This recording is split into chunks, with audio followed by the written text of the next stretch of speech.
Cyanic Silver back with more commentary about IDV, and I am still practicing Hermit. Alright, I'm playing Hermit on Moonlit River Park, the map that is supposedly hunter-sided, but in personal experience, I don't find it so. Now, as I'm still learning Hermit, I'm still working on how to aim his shocks. Some obstacle hitboxes can be a little weird, and even what I think was a perfectly clear shot to the survivor collides with an object. Now, I remember Final Blowout mode. It was a special game mode sort of created in honor of the Hullabaloo event and the Canon story game, Canon Manor game that was, I think it was either game 8 or 9. That was on this Moonlit River Park featuring Wildling, Acrobat, Soul Weaver, Dancer, and Weeping Clown. But also on that Final Blowout game mode, it was originally only on Moonlit River Park, but on that game mode, I learned that I could stun someone and terror shock them if they were just sitting on the roller coaster ride. It took me an extraordinarily long time to figure that one out. I'm kind of ashamed of how long it took me to figure that out. But anyways, on to the survivors. The only ones I haven't talked about so far in any of my videos are Antiquarian and Little Girl. And you can see Little Girl's main ability is that she can sync up with the survivor. And, that flame radius is another of her abilities. She will set down a piece of paper, and about a second or two later, it will create that flame radius to push away everyone from the paper. And she can be used to kite that way. She can also be used to decode, because she will greatly assist decoding of the survivor she is synced up with. And Antiquarian, her ability is that she has a mechanical flute, that rod she's holding. And she can use it to vault obstacles or to push the hunter this way and that, and momentarily deactivate their ability to attack. Deactivate, stun, I'm not sure the right word.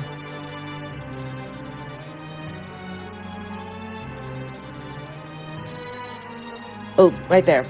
Antiquarian tried to use her ability to push the hunter around, but they were too slow.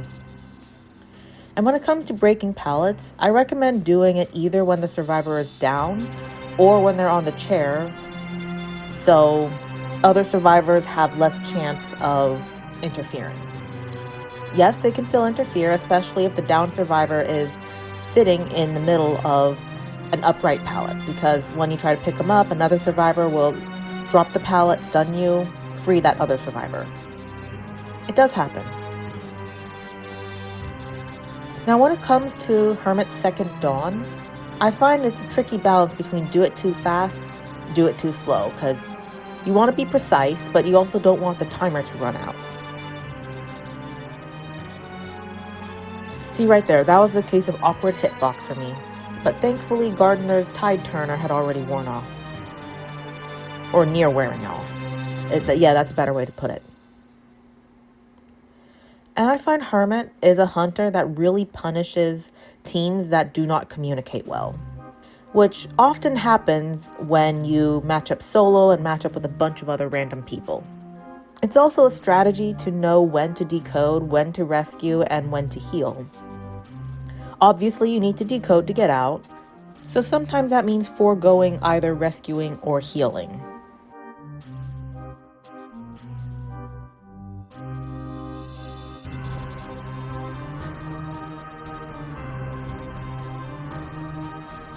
And I am kind of proud of that trick shot. Trick shot? Good shot? What do you call it? I don't know. But I'm proud of that one. And it was entirely accidental. But you see the red circle, red glowing around Antiquarian's icon? That is wanted order, which means I can see that survivor from anywhere on the map. It is part of the persona web that I built for Hermit. You put up a good fight, Gardener. And yeah, using Hermit's head as target to help aim really worked. I recommend it for anyone else trying to learn Hermit. And also with a lot of people who play Hermit, they often will carry teleport or warp. because he's just that slow. There's Antiquarian vaulting. And as for when to change which ciphers are linked up, I recommend changing it as soon as you can, whenever the map is available. Exception being the very end, and it's time to open the gate, or it's near time to open the gate. There's only 1 or 2 ciphers left.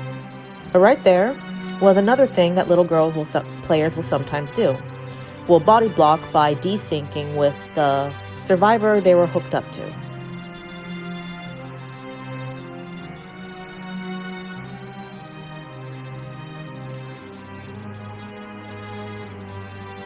And I think right there, I could have used the red polarity instead of blue to affect Antiquarian, Entomologist, and Little Girl all at the same time.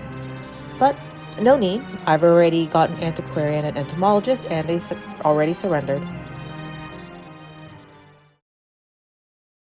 Thanks for watching, everyone. Hope you enjoyed, and I find that this commentary was a bit more all over the place than other ones.